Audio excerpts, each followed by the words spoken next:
Flashing red and blue lights illuminated the desolate gas station parking lot, reflecting off the polished leather boots of a man who had survived 3 combat tours.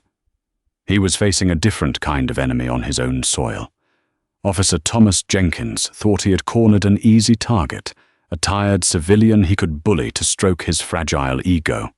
He was dead wrong. What this corrupt cop didn't realize was that the quiet man pumping unleaded was a highly decorated Navy veteran holding a trump card that would absolutely obliterate the officer's entire life by dawn. Midnight in Oak Ridge, Texas, was usually dead quiet. The kind of quiet that settled deep into your bones, broken only by the occasional hum of a passing 18-wheeler on Interstate 35. For Samuel Higgins, a 45-year-old retired United States Navy senior chief, this quiet was exactly what he had moved back to the mainland for. After 2 decades of deafening rotor blades, controlled detonations, and the chaotic violence of overseas deployments, Samuel just wanted peace. He stood at pump number 4 of the local Gulf Coast station, a battered silver thermos of black coffee resting on the roof of his restored 1969 Chevrolet Chevelle. The autumn air was crisp, carrying the faint, metallic scent of gasoline and impending rain. Samuel was a command and presence, standing 6'2", his broad shoulders shifting under a faded dark green canvas jacket. A faint, jagged scar traced the line of his jaw, a permanent souvenir from a close call in the Korengal Valley. Despite his imposing physical stature, Samuel's demeanor was entirely calm. His movements were deliberate, economical, and unhurried. He watched the digital numbers on the gas pump tick upward, his mind drifting to the hardware store he was opening the following week. It was his new mission. No weapons, no body armor, just lumber, tools, and a quiet life. That piece shattered exactly at 12:14 a.m. The screech of heavy tires tearing across the cracked asphalt of the gas station entrance echoed through the night. A county sheriff's cruiser, heavily modified with an aggressive push bar and blacked-out windows, violently angled its way into the lot. It didn't park in a designated space. Instead, the cruiser lurched forward and aggressively boxed in Samuel's Chevelle, its front bumper mere inches from the classic car's driver-side door. Instincts honed over 20 years of warfare flared to life in Samuel's chest, but his breathing remained perfectly slow and even. He didn't flinch. He didn't drop his coffee. He simply turned his head, his dark eyes calmly analyzing the threat. The cruiser's high beams flicked on, followed immediately by the blinding, million-candle-power spotlight mounted on the A-pillar. The beam hit Samuel dead in the face. Most men would have thrown their hands up, blinded and panicked. Samuel merely squinted, his posture remaining relaxed but anchored. He recognized an intimidation tactic when he saw one.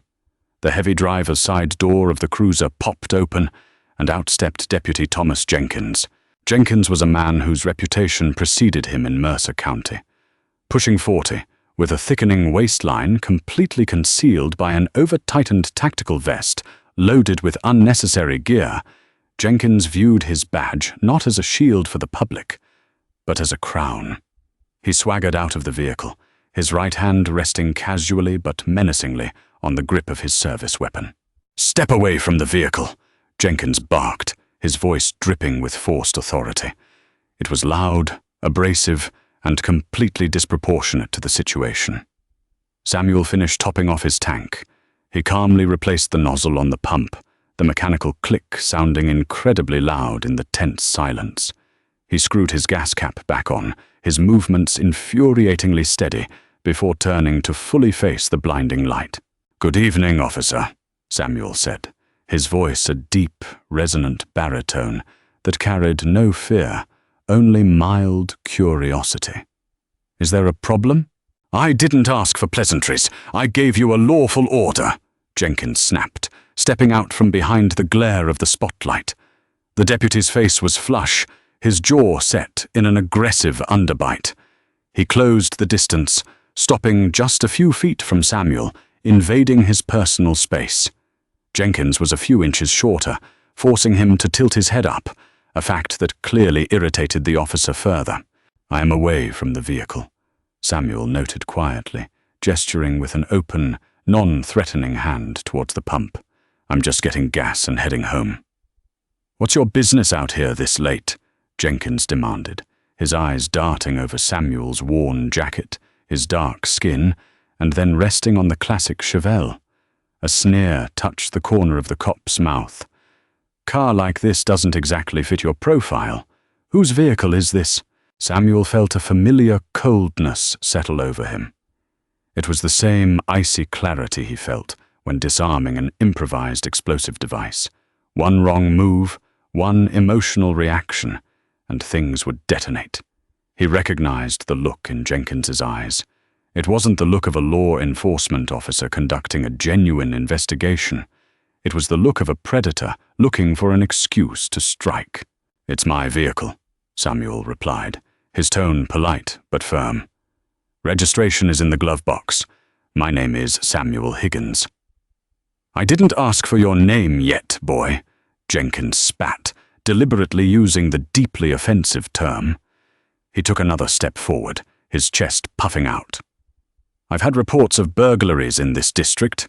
Suspect matches your description. Tall, dark, wearing a jacket. I need to see your ID right now, and keep your hands where I can see them." Inside the brightly lit convenience store, 19-year-old Gareth Lawson, the night shift cashier, froze.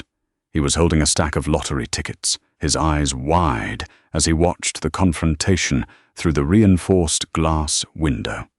Gareth knew Deputy Jenkins. Everyone in town knew Jenkins. He was notorious for harassing out-of-towners and minorities, racking up excessive force complaints that somehow magically vanished from the precinct's records. Gareth's hands began to shake. He wanted to call for help, but who do you call when the police are the ones causing the problem? Samuel didn't break eye contact with Jenkins. He didn't rise to the bait of the racial slur. He simply processed it as data. The officer was escalating. The officer was corrupt. The officer was a threat. "With all due respect, Deputy," Samuel said, his voice dropping an octave, projecting a quiet lethality that caused Jenkins to unconsciously blink. "There is no curfew in Oak Ridge. I am engaging in a lawful activity. Unless you have reasonable, articulable suspicion that I have committed, am committing, or am about to commit a crime, I am not required to provide identification under Texas state law." Jenkins's face turned a mottled, angry red. The veins in his thick neck bulged. He wasn't used to defiance. He was used to fear. He was used to people stuttering, complying, and shrinking away. The absolute stillness of the man standing before him was not just an insult to his authority. It was a challenge. "You think you're a lawyer?" Jenkins hissed, unfastening the retention strap on his holster with a sharp snap. "I am giving you a lawful order. You are a suspect in a felony burglary. You provide your ID in the next 3 seconds, or I will put you on the concrete and arrest you for interfering with a police investigation and resisting arrest. Try me." The silence at pump number 4 was absolute, save for the rhythmic, pulsing hum of the neon Gulf Coast sign overhead. The harsh white spotlight from the cruiser cast long, distorted shadows across the pavement. Samuel stared at the unfastened holster strap. A lethal weapon was now 1 inch away from being drawn over a fabricated burglary charge. He knew exactly what this was. If he reached for his wallet in his back pocket, Jenkins could claim he thought Samuel was reaching for a weapon. It was the oldest, most tragic excuse in the corrupt cop playbook. "My wallet is in my front left breast pocket," Samuel announced, his voice carrying clearly in the cool night air. "I am going to use my left hand, very slowly, using 2 fingers to retrieve it. Is that understood, deputy?" Jenkins grinned, a nasty, triumphant twisting of his lips. He thought he had won. He thought he had broken the man's spirit. "Make it quick, and no sudden moves, or I swear to God I'll drop you right here." Slowly, deliberately, Samuel reached into his jacket. He didn't use 2 fingers. He used his thumb and index finger, pinching the edge of his worn leather wallet, pulling it out into the harsh light. He flipped it open, revealing his Texas driver's license, and held it out at arm's length. Jenkins snatched the wallet roughly from Samuel's hand. He stepped back, holding the license up to the light, a smug expression on his face. "Samuel Higgins," he read, butchering the pronunciation slightly. "Well, Samuel, let's see what kind of warrants you have hiding in the system." "There are no warrants," Samuel said, maintaining his position, hands resting loosely at his sides. "And just so we are clear for the record, I am providing this under duress and threat of violence. I do not consent to this stop, and I do not consent to any search of my person or my vehicle." Jenkins let out a harsh bark of laughter. He grabbed his shoulder mic. "Dispatch, this is Unit 4 Bravo. Run a 27-29 on a Samuel Higgins. Date of birth." Jenkins read the numbers off the card. While they waited for dispatch, Jenkins began pacing around Samuel, circling him like a predator. He kicked the front tire of the Chevelle. Nice car. Probably bought it with drug money. That's usually how people like you afford things like this in my town. "I bought it with a pension, deputy," Samuel said evenly. "A pension?" Jenkins scoffed. "From where? The state penitentiary?" "From 20 years of active duty service in the United States Navy," Samuel replied, his tone flat. For a fraction of a second, Jenkins hesitated. The military aspect threw a minor wrench in his narrative, but his towering arrogance quickly swallowed any sense of caution. "Military, huh? Let me guess. A glorified cook who thinks he's a tough guy? Well, guess what, sailor? You're in my jurisdiction now. And down here, I am the commanding officer." The radio on Jenkins's shoulder crackled. "Unit 4 Bravo, dispatch. 2729 on Higgins is clear. No warrants. Valid license. Concealed carry permit is active and valid." Jenkins's eyes snapped back to Samuel, narrowing with renewed suspicion and sudden adrenaline. "You're carrying a weapon?" His hand hovered over his gun again. "As my license indicates, I am a licensed concealed carrier," Samuel said calmly. "However, I am currently unarmed. My firearm is locked in a TSA-approved safe, bolted to the trunk of my vehicle. The keys to that safe are not on my person." Jenkins was frustrated. The narrative wasn't fitting. The man wasn't armed, wasn't a criminal, and wasn't scared. The deputy needed to regain complete dominance. "I don't believe you," Jenkins lied, stepping aggressively into Samuel's space once more. "Turn around and place your hands on the vehicle. Spread your legs. I'm conducting a Terry pat-down for my own safety." Samuel did not move. "A Terry stop requires reasonable suspicion that I am armed and presently dangerous. I have calmly informed you my weapon is locked away. I have made no threatening moves. A pat-down is a violation of my Fourth Amendment rights." "Do it now, or you're going in cuffs!" Jenkins screamed, spit flying from his lips, landing on the collar of Samuel's jacket. Jenkins reached out, violently grabbing Samuel by the right shoulder to forcefully spin him around. The moment Jenkins's hand made contact, Samuel's muscle memory activated. It wasn't an attack. It was a seamless, fluid redirection of force. Before Jenkins could even register what was happening, Samuel had rotated his torso, breaking the deputy's grip instantly, without ever laying a hand on him in a striking motion. Samuel stepped back, creating distance, his hands raised in a placating but perfectly defensive posture. "Do not touch me again," Samuel commanded. The volume of his voice didn't rise, but the absolute, chilling authority behind it echoed across the pavement. It was the voice of a man who had commanded highly lethal teams in the deadliest environments on Earth. Jenkins stumbled forward from his own misdirected momentum, his face going pale before flushing a deep crimson. He had just been physically outmaneuvered by a man who hadn't even broken a sweat. The humiliation burned through his veins like battery acid. "That's it! Assaulting a police officer!"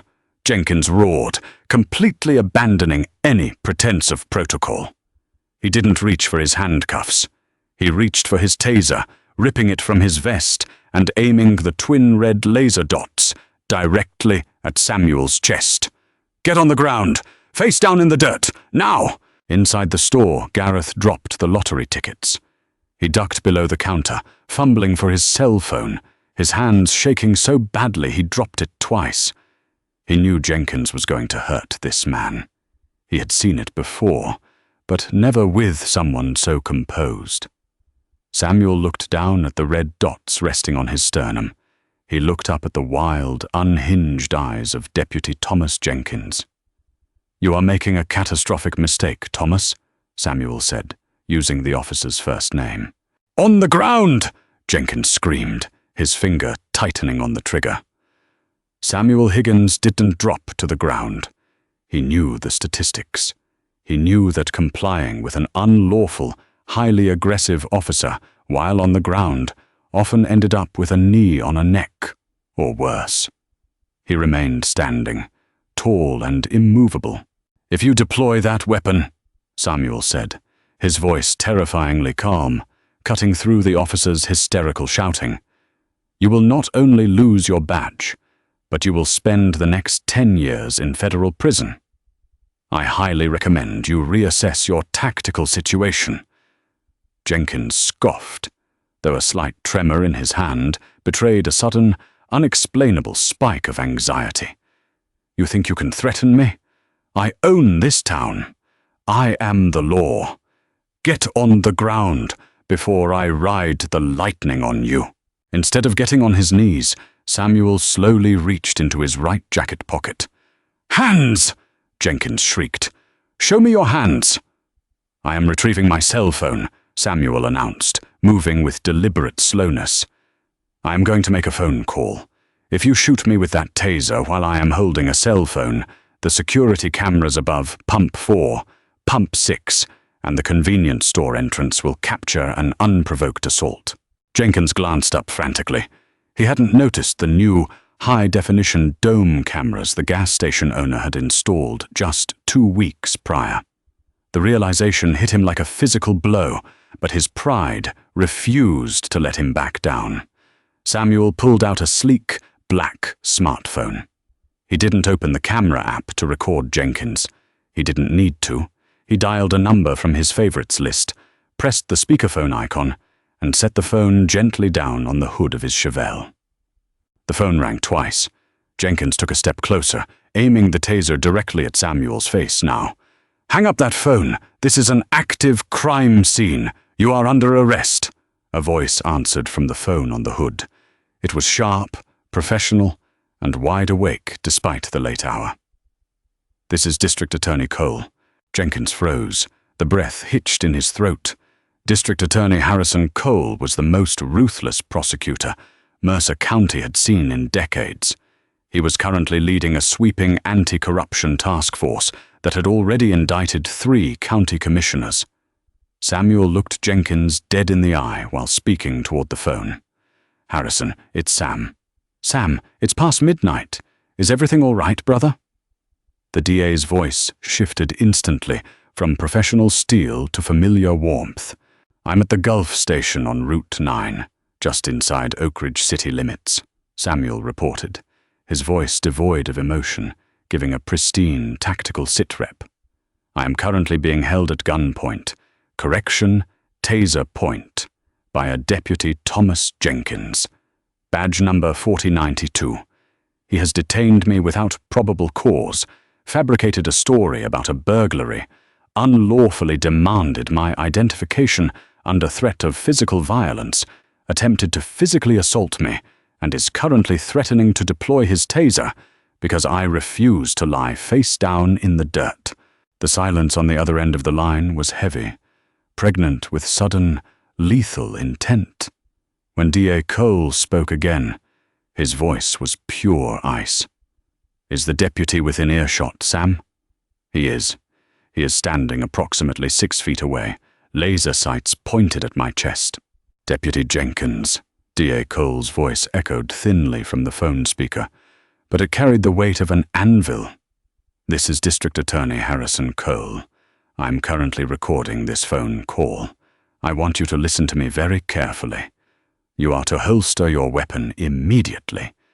If you discharge that weapon, if you lay a single finger on Mr. Higgins, I will personally see to it that you are indicted for aggravated assault under color of law before the sun comes up." Jenkins was paralyzed. The taser in his hand suddenly felt like it weighed 100 pounds. A cold sweat broke out across his forehead, stinging his eyes. This wasn't supposed to happen. This was supposed to be a standard shakedown. Who the hell was this guy?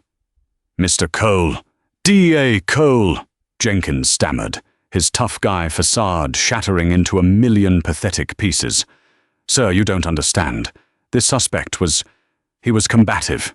He matched a description." "Save it for the grand jury, deputy," Cole snapped.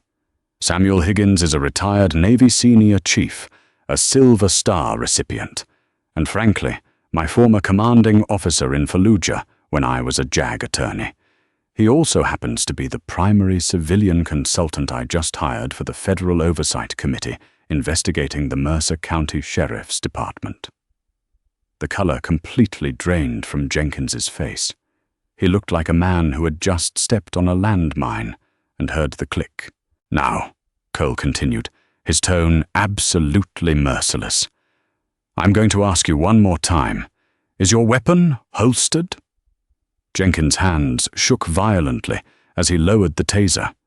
He fumbled with the holster, finally shoving the bright yellow device back into its pouch. It's holstered, sir." "Good. Now, you will step back to your cruiser. You will wait exactly where you are. I am dispatching State Police Captain Gregory Miller to your location right now. You will surrender your badge and your sidearm to him upon his arrival. Do you understand?" Jenkins couldn't speak. His throat was completely dry. He had targeted a random man to feel powerful, and in doing so, he had blindly walked straight into the jaws of a federal trap he didn't even know existed. "I asked if you understand, Deputy," Samuel prompted quietly, picking his phone up off the hood of the car. "Yes," Jenkins whispered, his voice cracking. He took a stumbling step backward, his eyes darting frantically, as if looking for an escape route that didn't exist. He bumped into his own cruiser, looking small, pathetic, and utterly defeated. Samuel brought the phone back to his ear. "He has complied, Harrison. He's standing down. Keep the line open, Sam. Miller is 5 minutes out. Are you safe?" "I'm perfectly fine," Samuel replied, a tiny, grim smile finally touching the corners of his mouth. "Just waiting for my receipt." Inside the gas station, young Gareth slowly stood up from behind the counter, staring through the glass in absolute awe. He had just witnessed the town's biggest monster get completely dismantled without a single punch being thrown. But for Officer Thomas Jenkins, the nightmare was only just beginning. The karma that had been building up over years of abuse of power was about to crash down on him like a tidal wave. And Samuel Higgins was the man holding the floodgates wide open. The 5 minutes that followed hung in the night air like thick, suffocating smoke. Deputy Thomas Jenkins stood pressed against the driver's side door of his cruiser, his arms limp at his sides.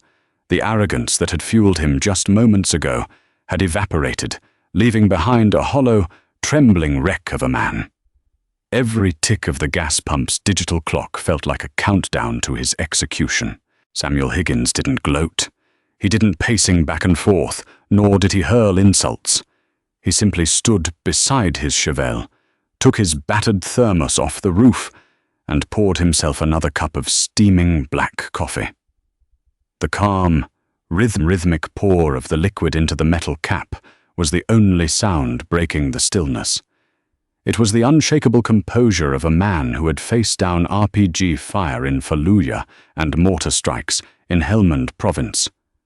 An angry deputy with a fragile ego wasn't even a ripple in Samuel's water. At precisely 12:21 a.m., the low, powerful rumble of twin V8 engines roared down Route 9. Two sleek black and silver Texas Department of Public Safety cruisers rounded the corner, their strobe lights flashing a sharp, blinding pattern of red and blue across the asphalt. They didn't glide to a gentle stop. They pulled up in a tactical formation, locking Jenkins' cruiser in place from both angles. The driver's door of the lead state trooper vehicle opened, and Captain Gregory Miller stepped out.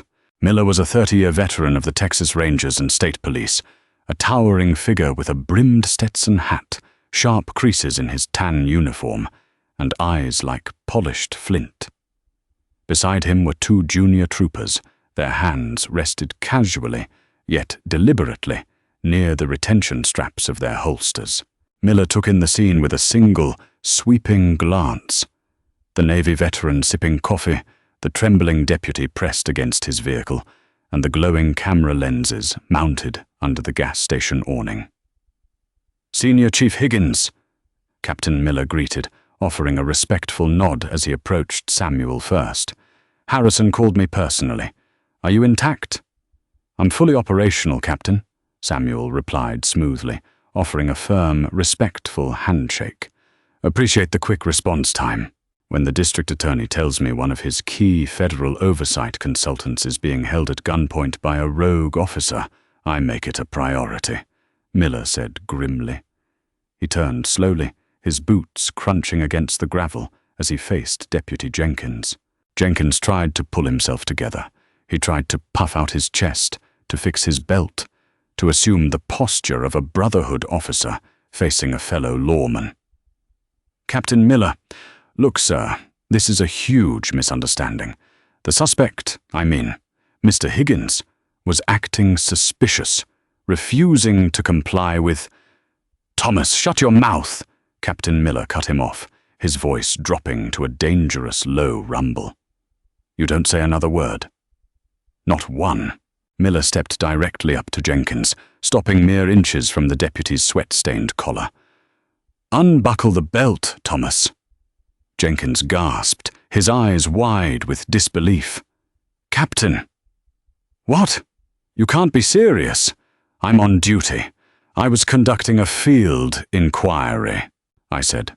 "Unbuckle the belt," Miller repeated, his tone leaving zero room for negotiation.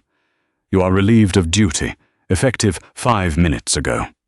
You are officially suspended, pending a federal and state joint investigation. Now hand over your sidearm, your taser, and your badge, or my troopers will take them from you and put you on the pavement." Jenkins's lower lip trembled. The power he had wielded like a heavy hammer for 8 years was being stripped away in front of a black man he had referred to as a boy less than 15 minutes ago. With trembling, clumsy fingers, Jenkins unclasped his duty belt. It clattered heavily against the hood of his cruiser. One of the troopers stepped forward, swiftly securing the belt, the weapon, and the badge. Just as Miller reached for the door of Jenkins's cruiser to secure the vehicle, the glass door of the Gulf Coast convenience store slid open with a soft chime. Young Gareth Lawson stepped out into the night air. He was holding a small, black USB flash drive in his hand, his knuckles white. "Excuse me, Captain," Gareth called out, his voice shaking slightly, but his stance resolute. Captain Miller turned. "Can I help you, son?" Gareth walked past Jenkins, who gave the kid a deadly, threatening glare, and walked straight up to Captain Miller and Samuel. I heard everything through the pump intercom system, Gareth said, holding up the flash drive. And our store cameras don't just record video. My boss installed high-definition 4K cameras with directional audio microphones over every single pump last month. I just pulled the raw, unedited footage from the server room. It captured every word he said to Mr. Higgins. The slur, the fake burglary claim, the threat with the taser, all of it. With crystal clear audio, Jenkins's jaw dropped. The last color drained from his face, leaving him a ghastly, ghostly white. Samuel looked at the young cashier and gave him a slow, approving nod. Outstanding work, young man. Captain Miller took the flash drive, a dark, satisfied glint in his eyes. This is prime evidence, kid. You just sealed the deal. Miller turned back to Jenkins, his expression hardening into stone. Trooper Davis, search his cruiser, top to bottom. I want everything documented. Wait! You can't search my personal bag in the trunk! Jenkins yelled, panic finally shattering his composure. You don't have a search warrant for my vehicle. Actually, Thomas, Captain Miller said with a chilling smile, as a department-owned patrol vehicle, this cruiser is subject to immediate administrative search upon suspension of the operator. Search it, Davis. Trooper Davis popped the trunk of the cruiser. What they found inside transformed a case of civil rights violation and official misconduct into an absolute, explosive crime storm. Trooper Davis pulled out a heavy black tactical backpack from underneath a spare tire. He unzipped it and tipped the contents onto the trunk lid. Falling out onto the metal were 3 plastic bags containing pure methamphetamine, 4 unregistered handguns with wiped serial numbers, and thick, rubber-banded stacks of $100 bills totaling over $40,000, cash illegally seized from out-of-state travelers along Interstate 35 that Jenkins had failed to turn into the evidence locker. The silence that fell over the gas station was deafening. Jenkins collapsed against the side of his car, his knees giving out entirely. He slid down until he was sitting in the dirt, staring blankly at the ground.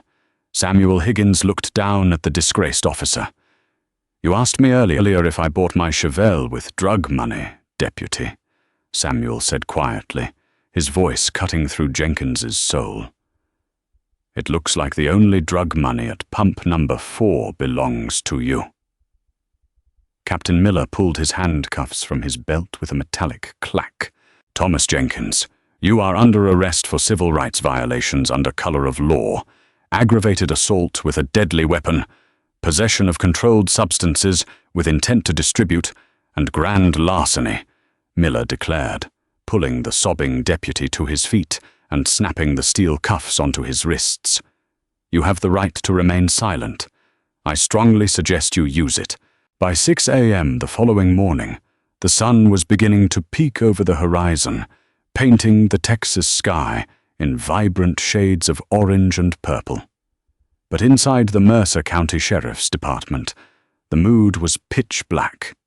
News of Deputy Thomas Jenkins's arrest had spread like wildfire through the law enforcement network, but the arrest at the Gulf Coast station was merely the pull of a single loose thread on a sprawling, decaying sweater.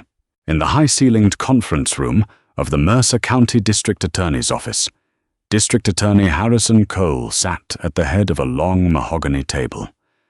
Harrison was a sharp, 50-year-old man with silver-streaked hair, wearing a tailored navy suit.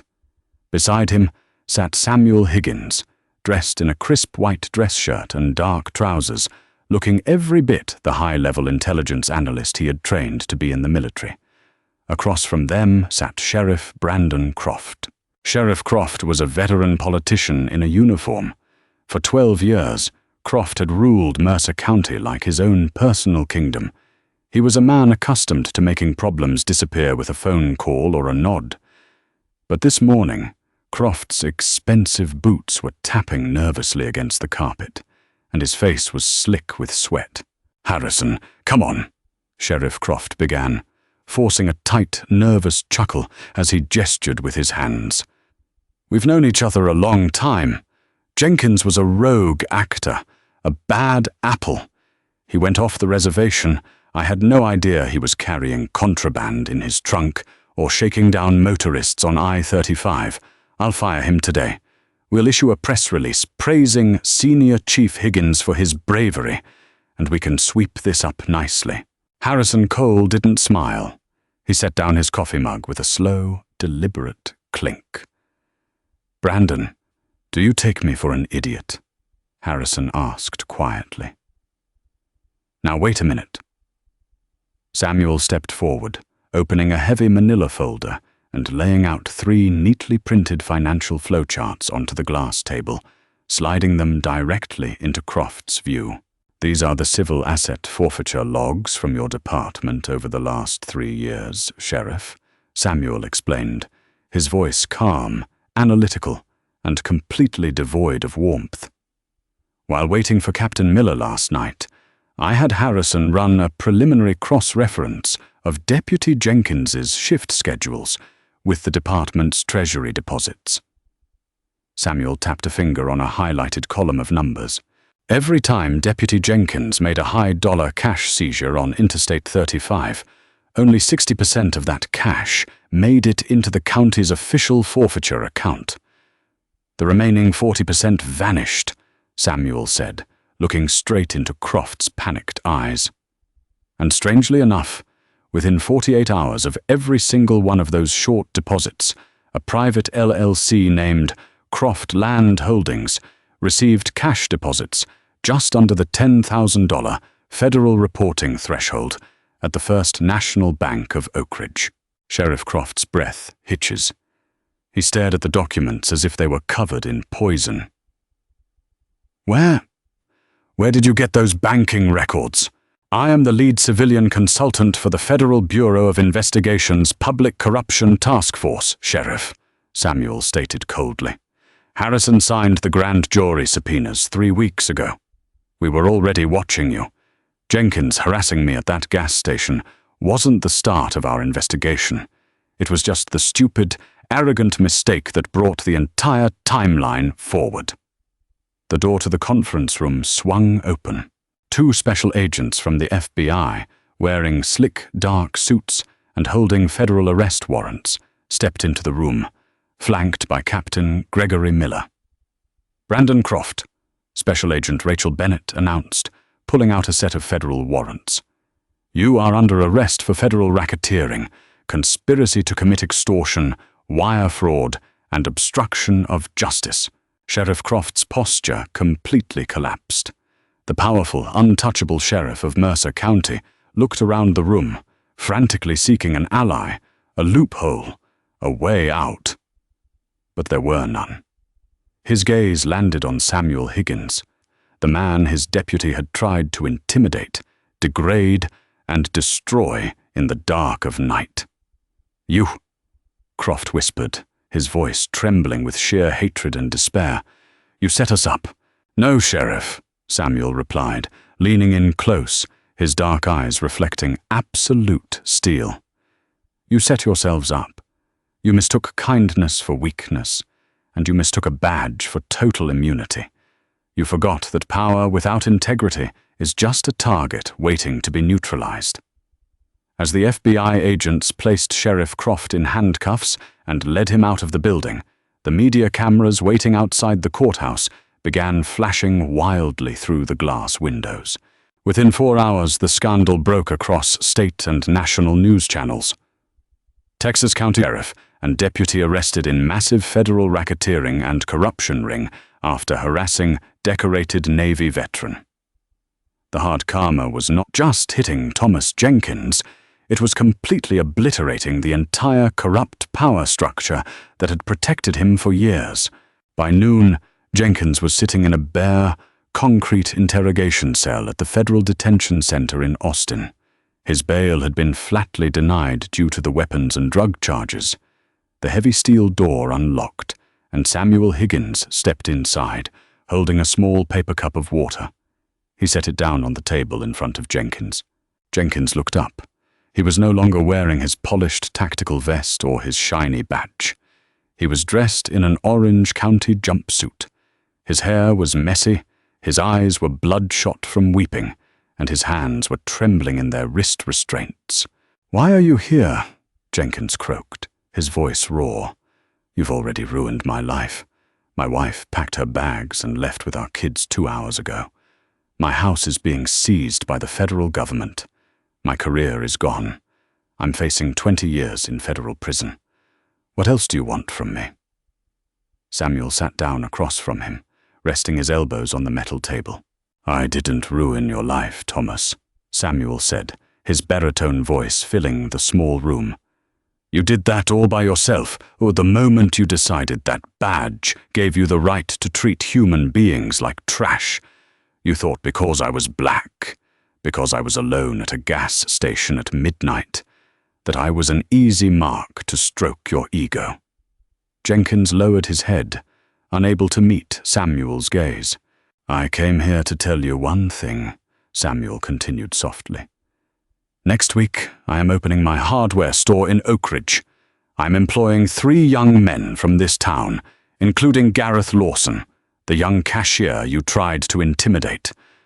I'm going to build a business that serves this community with honor, fairness, and respect." Samuel stood up, adjusting his dark jacket, looking down at the broken, disgraced former officer.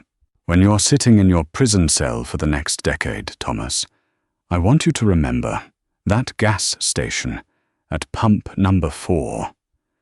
And I want you to remember that the man you tried to break was the man who brought the light that exposed your dark world." The aftermath of the arrests tore through Mercer County like an EF5 tornado. For weeks, the local news cycle was dominated by the crumbling of Sheriff Brandon Croft's corrupt empire.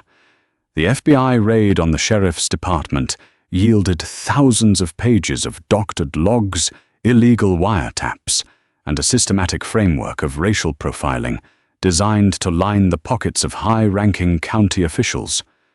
But a dying beast often thrashes hardest just before the end. 3 months after that fateful night at pump number 4, the legal battle began. Deputy Thomas Jenkins had hired, or rather, the local police union had procured for him, a high-powered, ruthlessly aggressive defense attorney named Jonathan Caldwell. Caldwell was a shark in a $3,000 suit, a man infamous in Texas for character assassination. His strategy was never to prove his client's innocence. It was to completely destroy the credibility of the victim. Caldwell thought Samuel Higgins would be an easy target. He assumed Samuel was just another disgruntled veteran he could paint as unstable, paranoid, and suffering from PTSD, a narrative Caldwell intended to use to claim Samuel had aggressively provoked Deputy Jenkins, forcing the officer into a defensive posture. Caldwell even planned to argue that the drugs and cash found in Jenkins's trunk were planted by Samuel in a sophisticated, military-style setup. The showdown happened in a sterile, glass-walled conference room in downtown Austin for a pre-trial deposition. Caldwell sat at one end of a long mahogany table, flanked by 3 junior associates and a mountain of legal boxes. At the other end sat Samuel, wearing a charcoal grey suit, his posture perfectly straight, his face an unreadable mask of absolute calm. District Attorney Harrison Cole sat to his right, observing the proceedings with a tight, knowing smile.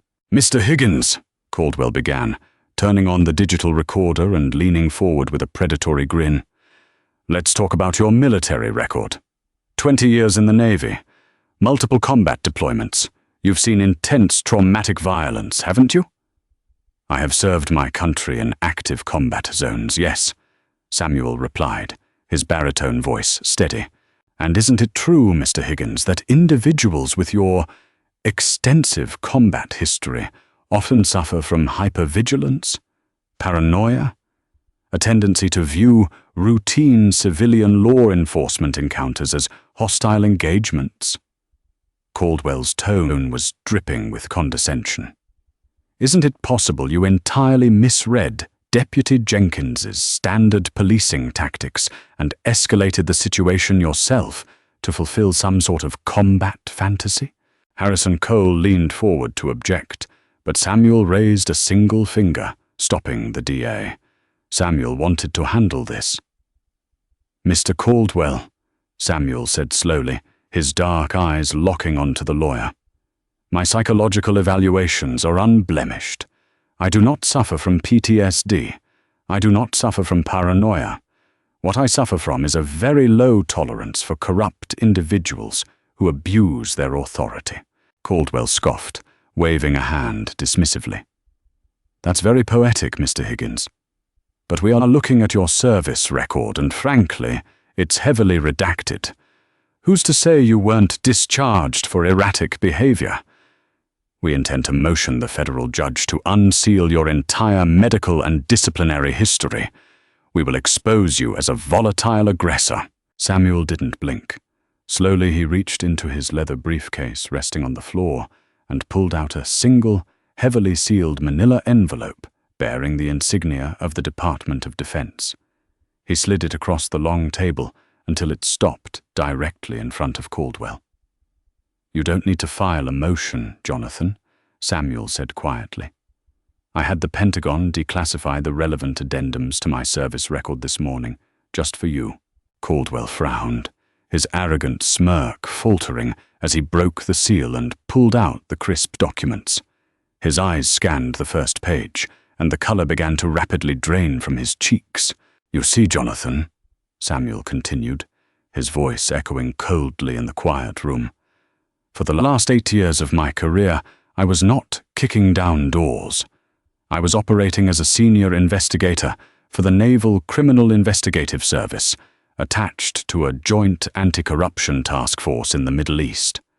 My specialty was tracking the illicit flow of stolen reconstruction funds through dummy corporations." Caldwell swallowed hard, his eyes darting frantically across the paper. "Which brings us to an interesting coincidence," Samuel said, leaning forward and resting his forearms on the table. "While auditing Sheriff Croft's financial records last week, DA Cole and I noticed a recurring name on the deed transfers for the properties Croft bought with stolen forfeiture money, a holding company called Apex Realty Group. Do you know who the registered legal agent for Apex Realty Group is, Mr. Caldwell?" Caldwell's hands began to shake slightly. He dropped the document onto the table. "It's your law firm, Jonathan," Samuel stated, delivering the killing blow with surgical precision. "You weren't just hired to defend Thomas Jenkins. You are a co-conspirator in Sheriff Croft's racketeering enterprise. You've been laundering the stolen money through real estate for 3 years." The 3 junior associates sitting next to Caldwell turned to stare at their boss in absolute horror. This is a deposition regarding Deputy Jenkins," Caldwell stammered, sweat beading on his forehead. "You have no right to make these baseless, slanderous accusations on the record." "They aren't baseless." District Attorney Harrison Cole finally spoke up, a terrifyingly grim smile on his face. He checked his gold wristwatch. "In fact, approximately 3 minutes ago, the FBI raided your law firm's headquarters. They are currently seizing your servers, your hard drives, and your offshore banking ledgers." The heavy oak doors of the conference room swung open. 2 federal agents in tactical gear stepped inside, their badges gleaming under the fluorescent lights. "Jonathan Caldwell," the lead agent announced, pulling out a pair of steel handcuffs. "You are under arrest for conspiracy to commit money laundering, wire fraud, and violating the RICO Act. Stand up and place your hands behind your back." The shark had just been gutted in his own tank. Caldwell, completely broken, was led away in handcuffs, his high-powered career completely obliterated in less than 10 minutes. Jenkins' last, desperate hope for a dirty defense was gone. The corrupt machine wasn't just broken, it had been entirely incinerated. While the corrupt officials of Mercer County awaited their fate in federal detention, Oak Ridge, Texas, was experiencing a profound rebirth. On a bright, sunny Saturday morning, a crowd of nearly 200 people gathered on Main Street. Above a beautifully restored brick building hung a freshly painted sign, "Higgins Supply, Compton Hardware." Samuel stood on the front steps, dressed in a rugged canvas work shirt and jeans, looking out over the community. Next to him stood 19-year-old Gareth Lawson, wearing a bright green apron with the title Assistant Manager pinned proudly to his chest. Gareth had quit his dead-end night shift job at the gas station the very day Samuel offered him a position with full benefits, a living wage, and respect. Captain Gregory Miller of the State Police stood in the front row of the crowd, clapping loudly alongside local business owners, teachers, and families. The fear that Sheriff Croft and Deputy Jenkins had instilled in this town for a decade was gone. In its place was a renewed sense of community and trust, built on the uncompromising integrity of a man who refused to be bullied. Samuel cut the thick red ribbon with a pair of golden shears, and the crowd erupted into cheers. People flooded into the store, not just to buy tools and lumber, but to shake the hand of the man who had single-handedly cleaned up their town. But Samuel knew his mission wasn't fully complete until the gavel fell. 2 months later, the federal courthouse in Austin was packed to maximum capacity. The air in the mahogany-paneled courtroom was thick with anticipation. Judge Eleanor Whitman, a no-nonsense federal judge with a reputation for mercilessly punishing corrupt officials, sat highly elevated at the bench, her reading glasses perched on her nose. At the defense tables sat Thomas Jenkins and Brandon Croft, both wearing drab orange prison jumpsuits, their wrists and ankles chained. They looked frail, aged, and hollowed out. The arrogance that once defined them had been entirely erased by the crushing reality of the federal justice system. "Before I pass sentence," Judge Whitman announced, her voice echoing powerfully through the courtroom, "the court will hear the victim impact statement from Mr. Samuel Higgins." Samuel stood up from the front row of the gallery. He didn't walk to the podium like a broken victim.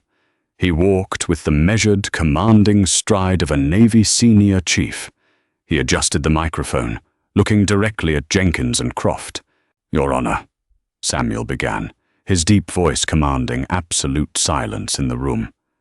"I do not stand here today as a victim. I stand here as a citizen of a country I spent 20 years bleeding to defend. I fought overseas to protect the rule of law, to protect the innocent from those who would use violence and intimidation to rule over them." He turned his gaze entirely to Thomas Jenkins, whose eyes were fixed firmly on the floor. "Deputy Jenkins called me a boy. He threatened my life. He attempted to strip me of my dignity and my constitutional rights, simply because he believed his badge was a shield for his own prejudice and cruelty," Samuel continued. "But the badge is not a shield for the corrupt. It is a heavy, sacred trust granted by the people. When men like Thomas Jenkins and Brandon Croft wear that badge to deal drugs, steal money, and terrorize the innocent, they don't just commit a crime against a single person.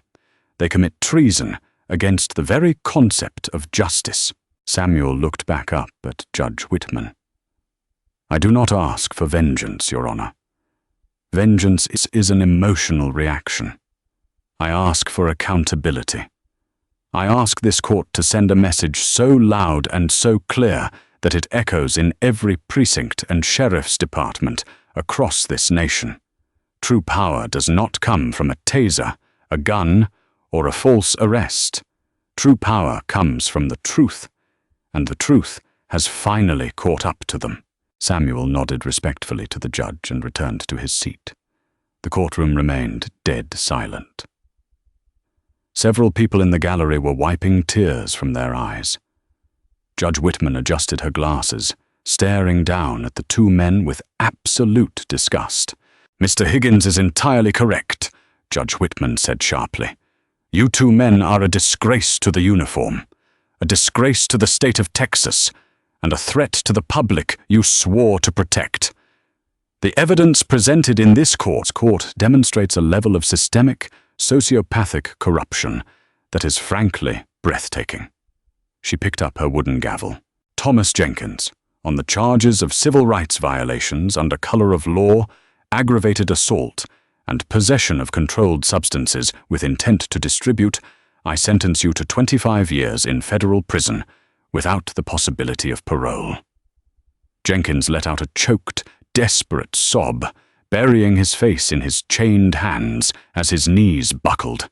A federal marshal had to hold him up by his arms. Brandon Croft, the judge continued, her voice rising in volume, on the charges of racketeering, wire fraud, extortion, and conspiracy. You are the mastermind of this betrayal. I sentence you to 35 years in federal prison. The gavel slammed down with the crack of a rifle shot. Bang! The sound signaled the absolute, undeniable end of their reign of terror. As the bailiffs dragged the weeping, broken men out of the courtroom to spend the rest of their natural lives behind concrete and steel, Samuel Higgins simply buttoned his suit jacket and walked out of the double doors into the bright Texas sunlight. That evening, the sun set over Oak Ridge in a blaze of gold and crimson. The neon sign of the Gulf Coast gas station flickered on, illuminating pump number 4. But it was no longer a place of fear. Samuel Higgins sat behind the wheel of his 1969 Chevrolet Chevelle, the deep rumble of the V8 engine vibrating through the chassis. He rolled down the window, letting the cool autumn breeze wash over his face. He looked at the quiet town, a town that was finally safe, finally breathing, and finally free.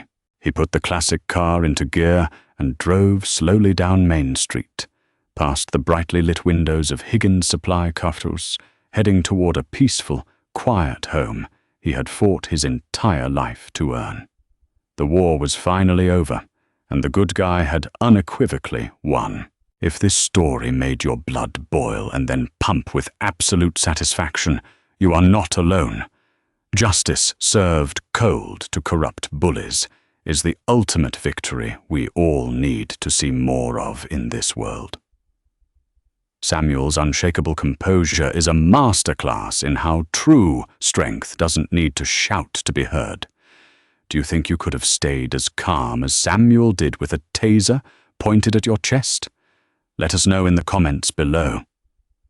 Please hit that like button, share this incredible real-life karma story with your friends, and subscribe to the channel for more jaw-dropping stories of justice and revenge.